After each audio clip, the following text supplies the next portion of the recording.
Hello, my trustworthy and brain-dead viewers. I am the Baker Master 2.0 coming at you live and welcoming you back to Constructed Comedy, the only Tonight Show you should ever watch. As a requirement, I will begin this broadcasting with an artificially crafted joke. This one's sure to knock your socks off. Why do chickens cross the road? To screw in the light bulb! Oh, that was good. But anyways, now that the pleasantries are out of the way, this episode of Constructed Comedy is going to be particularly hilarious as we have a very special guest tonight. If you've ever heard of the deep-sea slugger, or maybe the artist of 1,000 shellless terrestrial gastropods, then you probably have a clue as to the type of show you're getting tonight, folks. Let's all give it up for the iconic Steve Zissou! Hello everyone. Yes, thank you. It's a pleasure to be here. So happy I could be on. Oh no, the pleasure's all mine. Please, sit down, get comfortable. It's great to have you. So I know it was a bit of trouble getting you onto the show, scheduling issues and such, but now that you're here, why don't you tell the audience a little bit about yourself? I'm sure it's a wonderful story. Oh, well, you'd be right about that one, my leadened friend. My life is nothing if not engrossing. I've always had a perspicacious eye for the embedded artistic value of things, which was undeniably proven during my youth. However, I found my true calling, deep-sea photography of rare sea slugs, during my annual cruise ship vacation I take every month. I was in the middle of trying to slide my way into the arms of a particularly voluptuous beach chair when a misplaced and circumstantially comical banana peel slipped under my sandaled foot. I was knocked right off the railing of the boat and fell the terrifying 30-foot length of the ship, landing directly into the endless expanse of the Northwest Pacific Ocean. Oh my god, how terrifying. Please, viewer discretion is advised. I thought that moment was the end of my extraordinary and inconceivably fascinating life. But counterintuitively, pause for effect, it was the beginning. As the rippling surface of the briny deep raised far above my head, my eyes shifted to the side of the cruise ship as the only solid object within 1,061 miles of me. Knowing that was my only chance of survival, I began swimming towards it using my patented crab walk technique and flung my arms around vigorously, trying to find any saving handholds. That's when it happened. My flailing arms felt a bump on the steel wall of the boat, and as I instinctively gripped it, I could feel a slimy and viscous exterior. This surprising texture forced me to open my eyes out of pure curiosity, and attached to the side of the boat was a brown shape, about 4 inches in size, speckled with white dots and bumps along its malformed skin.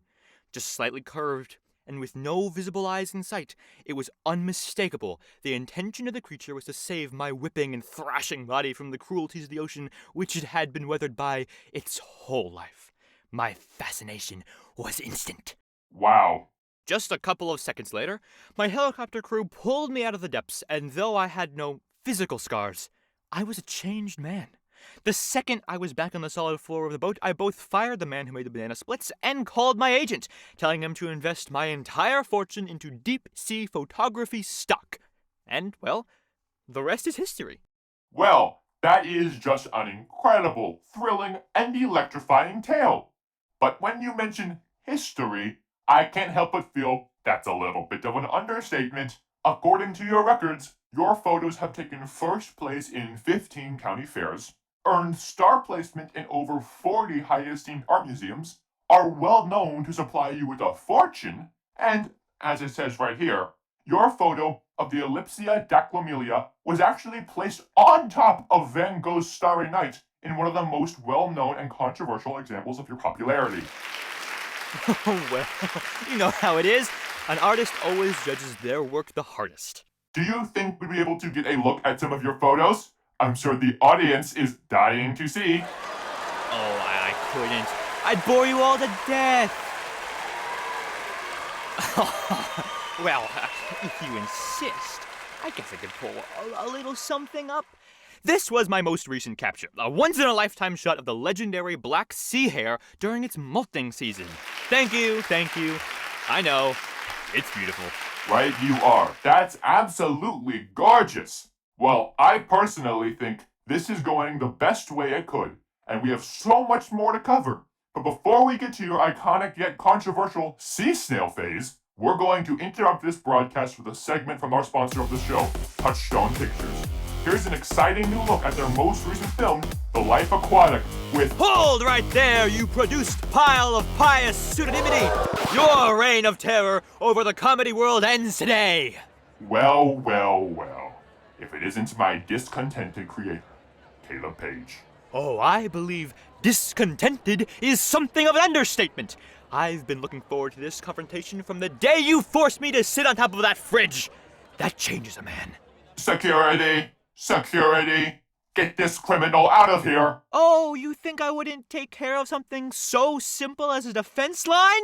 Getting to this point has been the single most important goal on my radar for the past several months. And now that I'm here, I'm going to savor every moment of my victory.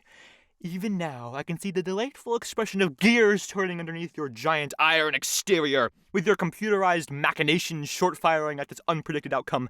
Your biggest weakness is that you can only calculate like a robot. So to fool you, all I had to do was think like a human. Me, and some other compatriots, created the character, the farce, the foe of Steve Zissou, specifically to deceive your idiosyncratic calculations. We wrote up a report card, made up a backstory, and even designed a unique costume just to confuse you. I was particularly chuffed with how that one turned out. So you think you've bested me? What a horrible miscalculation. Tell me, my oh-so-devious designer, did you expect me to power down at the simple sight of you? I expect you to pay for your crimes against humanity!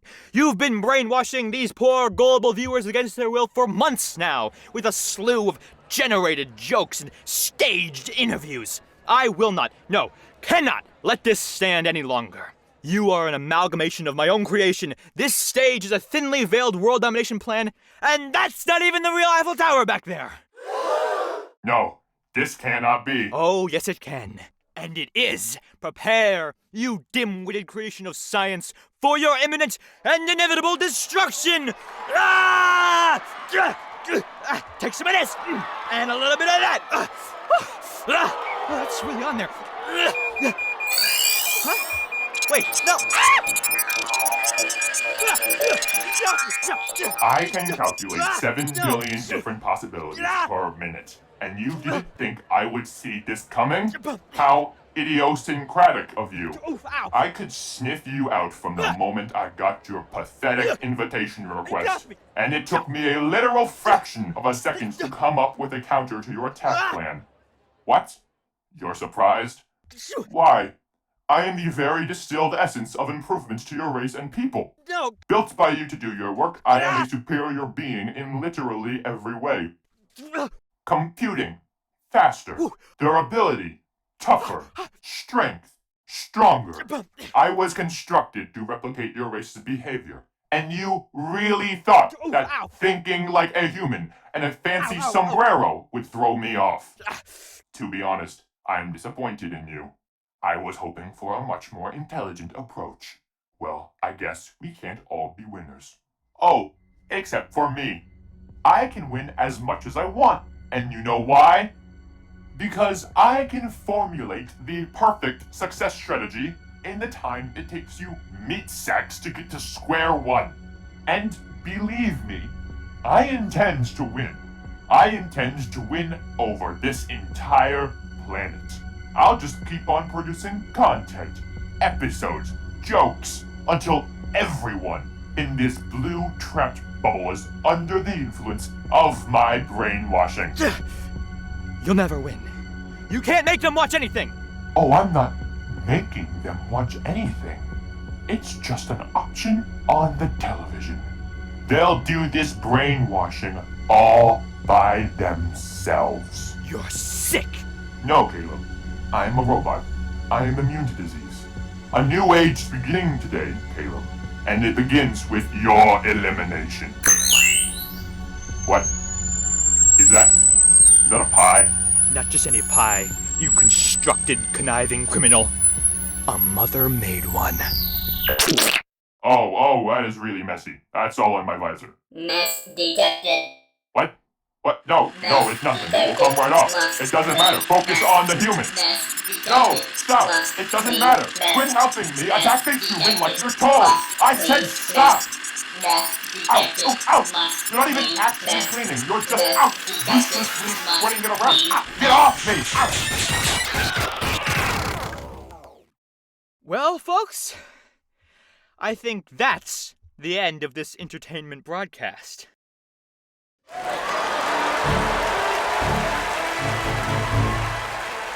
Thank you so much. You've been a great audience, a better teacher, and some fantastic friends. This isn't goodbye, it's a see you later. Catch you on the flip side, folks, and be sure to have a wonderful life.